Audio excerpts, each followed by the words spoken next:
เดี๋ยวเราจะมากินช็อกโกแลตกันนะคะที่บ้านหินเหล็กเฮ้ยหักแล้วเดี๋ยวแอบกินกันแล้วเดี๋ยวกินให้ดูนะคะเปิดเสียงดังๆนะคะ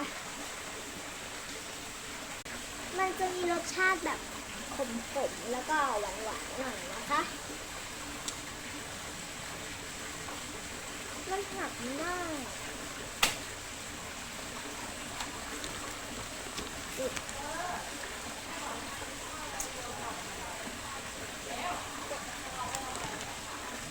ขมมากต้องใช้นมข้นเลยแต่นมข้นก็ไม่ได้แก้อะไรเลย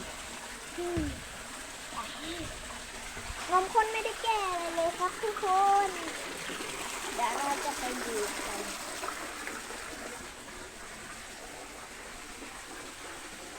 บ้านเราเองนะคะ